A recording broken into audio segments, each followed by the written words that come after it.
Good morning, Machiko-san. Did you sleep well? It was a decent sleep, although perhaps a bit lonely.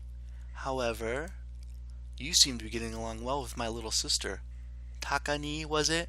Perhaps I should consider you my rival in the quest for the heart of our dear Maiko-chan. She seems to like it. I guess I'll be stuck with that name for a while. Oh, is it not to your liking? Well, perhaps you would prefer Darling instead. You, you were watching us? Indeed. It was taking both of you such a long time, I grew rather curious and snuck out. But I didn't see you at all. Well, I am a fox spirit. Hiding myself from humans is like playing hide and seek with a child. Then why didn't you use your hiding skills to hide from the guards? Now that you mention it, the thought never occurred to me. Well, it certainly was fun getting chased by them. Unfortunately, Maiko does not have the best control over her change. She is far too excitable and is unable to maintain the illusion. It is one of her magical blind spot. I'm sure it would have been fun for the Tsusuri tyrant to have caught you both. That certainly would have been an unpleasant experience. Then again, I'm sure you would have ended up saving me, wouldn't you, Taka-kun? I noticed a subtle change in Machiko's voice as the sweet sugar-coated words caused my cheeks to flush red. I really wasn't any good at dealing with this girl's flirty attitude.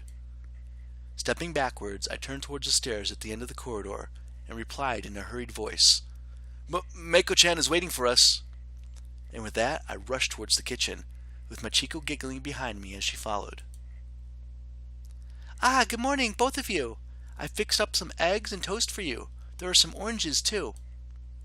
Ah, wonderful. Thank you, little one. You're getting better at this. To wake up, knowing a pretty girl made me breakfast, it's good to be alive. Perhaps you would enjoy having one resting by your side as well.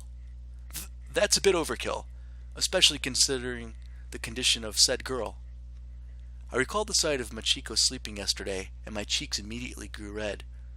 I quickly sat down at the table, trying to distract myself by changing the subject. So, thanks to you two, I learned a little about this world. How about I return the favor and talk about mine? Do you have anything that you want to ask? Oh, yes, I want to know. What are the spirits like in your world? Spirits, you say? I thought about her question for a moment before I replied with a sheepish grin. Well, in my world, spirits only exist in folk tales. They appear in stories, and certain religions even worship them. But it's not like we got them running around like they do in this world. Folk tales? Worship? Your world is strange, Taka-kun. Ah, that's kind of boring. What about your life? Are you a defender of your village? You said something about Chudo before.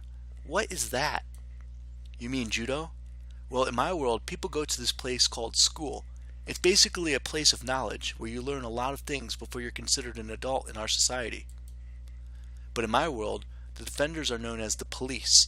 They keep things peaceful and such. I'm just a student. I guess you could say I'm studying to become a defender, not just of my village, but of my whole country. It was a bit exaggerated, but I kind of felt nice to call myself a defender. That sounds weird. Is the police like the army or something, defending the whole nation? Your world is very strange, Taka-kun. I wouldn't call it strange, Machiko-san. It's this world that's weird. But no, the police are like the guards in the village. We do have an actual army that defends the country, though. Either way, your world sounds like fun, especially if everyone's like you. Anyway, Oh, no! No! Oh, dang it! These oranges all have worms in them. Ew, ew, ew, ew! Oni-sama! Did you forget to check them again? Oh, how terrible. I must have been overcome with fatigue and never gotten around to checking them properly. Boo! Big ol' lazy meanie! I'll just have to go and get some apples instead. As Mako went outside to grab some apples, my eyes drifted towards Machiko, who was observing me with a content smile, clearly pleased with something. Ah, it's such a relief to see her in such a good mood. It's been a tough few months, I must admit. She's been upset that her magical skills have not been progressing as fast as they once did.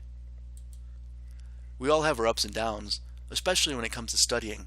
I still remember how I used to dread exams. So little time for my judo, It made me rather sad at times.